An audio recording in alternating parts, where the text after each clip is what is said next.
The Street Musicians by Andrew Lang. A man once possessed a donkey which had served him faithfully for many years, but at last the poor beast grew old and feeble, and every day his work became more of a burden. As he was no longer of any use, his master made up his mind to shoot him.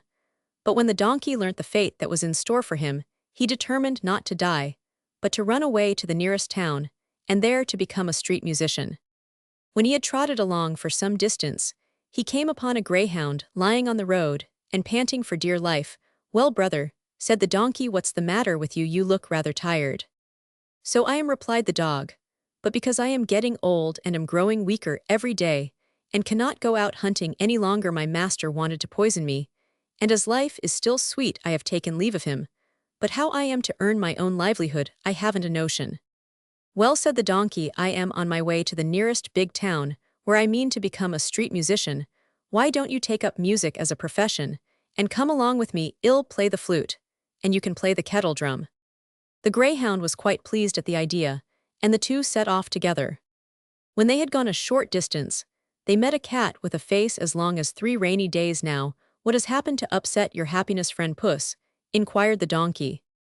"It's impossible to look cheerful when one feels depressed," answered the cat. "I am well up in years now, and have lost most of my teeth. Consequently, I prefer sitting in front of the fire to catching mice.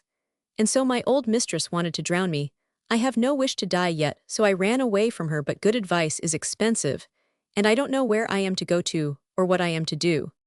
"Come to the nearest big town with us," said the donkey, "and try your fortune as a street musician. I know what sweet music you make at night, so you are sure to be a success."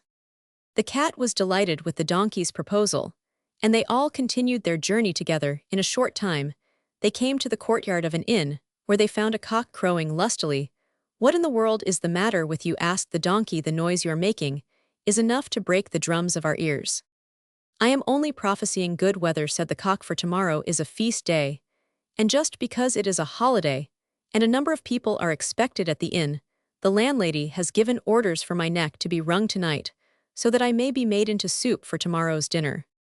"I'll tell you what, Redcap," said the donkey, "you had much better come with us to the nearest town. You have got a good voice, and could join a street band. We are getting up." The cock was much pleased with the idea, and the party proceeded on their way.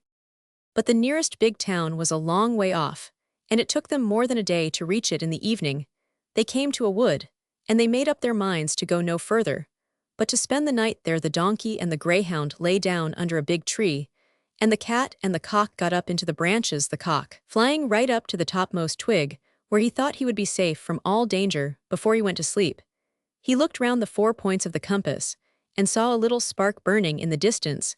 He called out to his companions that he was sure there must be a house not far off, for he could see a light shining.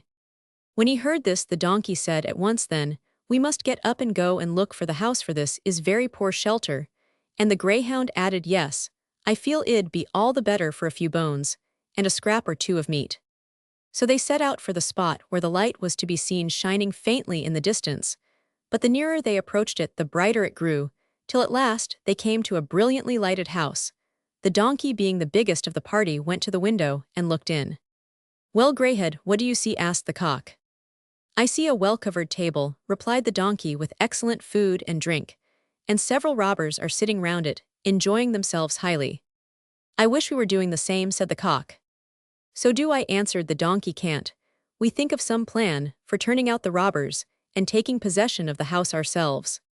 So they consulted together what they were to do, and at last they arranged that the donkey should stand at the window with his forefeet on the sill, that the greyhound should get on his back, the cat on the dog's shoulder, and the cock on the cat's head. When they had grouped themselves in this way, at a given signal, they all began their different forms of music. The donkey brayed, the greyhound barked, the cat mewed, and the cock crew. Then they all scrambled through the window into the room, breaking the glass into 1,000 pieces as they did so. The robbers were all startled by the dreadful noise, and thinking that some evil spirits at the least were entering the house, they rushed out into the wood, their hair standing on end with terror. The 4 companions, delighted with the success of their trick, sat down at the table and ate and drank all the food and wine that the robbers had left behind them. When they had finished their meal, they put out the lights, and each animal chose a suitable sleeping place. The donkey lay down in the courtyard, Outside the house the dog, behind the door the cat, in front of the fire, and the cock flew up onto a high shelf, and as they were all tired after their long day, they soon went to sleep. Shortly after midnight, when the robbers saw that no light was burning in the house, and that all seemed quiet, the captain of the band said, "We were fools to let ourselves be so easily frightened away," and turning to one of his men, he ordered him to go and see if all was safe. The man found everything in silence and darkness, and going into the kitchen, he thought he had better strike a light. He took a match and, mistaking the fiery eyes of the cat for two glowing coals, he tried to light his match with them, but the cat didn't see the joke and sprang at his face, spitting and scratching him in the most vigorous manner. The man was terrified out of his life and tried to run out by the back door, but he stumbled over the greyhound, which bit him in the leg. Yelling with pain, he ran across the courtyard, only to receive a kick from the donkey's hind leg as he passed him. In the meantime, the cock had been roused from his slumbers, and feeling very cheerful, he called out from the shelf, where he was perched, "Kikriki." Then the robber hastened back to his captain, and said, "Sir, there is a dreadful witch in the house who spat at me and scratched my face with her long fingers.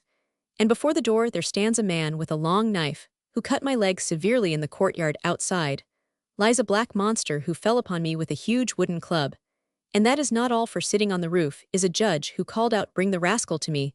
So I fled for dear life." After this, the robbers dared not venture into the house again, and they abandoned it forever. But the four street musicians were so delighted with their lodgings that they determined to take up their abode in the robber's house, and for all I know to the contrary, they may be living there to this day. From the German Klett.